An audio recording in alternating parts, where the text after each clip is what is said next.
నెల్లూరు జిల్లా Venkatachalam police station పరిధిలో TDP కార్యకర్త మస్తాన్ ఆత్మహత్యాయత్నానికి పాల్పడ్డాడు. వైసీపీ నేతల సపోర్ట్ కోసం సిటీ ప్రతినిధులు ఇబ్బందులు కలిగించారని ఆవేదన వ్యక్తం చేశాడు. పూర్వపు ఫిర్యాదుల దృష్టికి రానందున మస్తాన్ తన జీవితానికి ముప్పు అని భావించి ఆత్మహత్యాయత్నం చేశారు. వెంటనే జిల్లా ప్రధాన ప్రభుత్వ ఆసుపత్రిలో ఐఎంసీలో చేర్పించి చేర్పించారు. ఇక మస్తాన్ సేపై చర్యలు తీసుకోవాలని అలాగే సీఎం చంద్రబాబును లోకేష్ ను కోరుతున్నారు. ప్రభుత్వంలో వైసీపీ ప్రభుత్వంలో చేశారు. ఇప్పుడు మళ్ళీ మళ్ళీ గెలిచిన తర్వాత మళ్ళీకి వచ్చి పోయి రెక్కలు వేస్తా మేము గెలిచాం అంటే ఏజెంట్లో నిలబడేది నేనే, బూత్ ఇన్ఛార్జిగా ఉండేది నేనే. పెద్ద ఆయనకు కూడా తెలుసు, నేను ఏందో అక్కగా తెలుసు.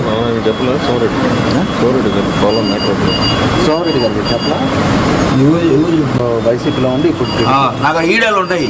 నా ఇంట్లో రాళ్ళు కూడా నాటున్నారు. వాళ్ళు ప్రభుత్వం నా ఆట చొక్కాలు మెరుపులు చూపించారు.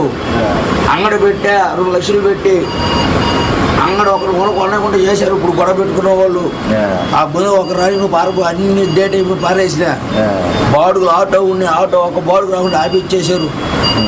గత ప్రభుత్వంలో వైసీపీ ప్రభుత్వంలో చేశారు. ఇప్పుడు మళ్ళీ గెలిచిన తర్వాత మళ్ళీకి వచ్చి నాకు ఈడలు ఉంటాయి. నా ఇంట్లో రాళ్ళు కూడా నాటున్నారు. వాళ్ళు ప్రభుత్వం నా ఆట చొక్కాలు మెరుపులు చూపించారు.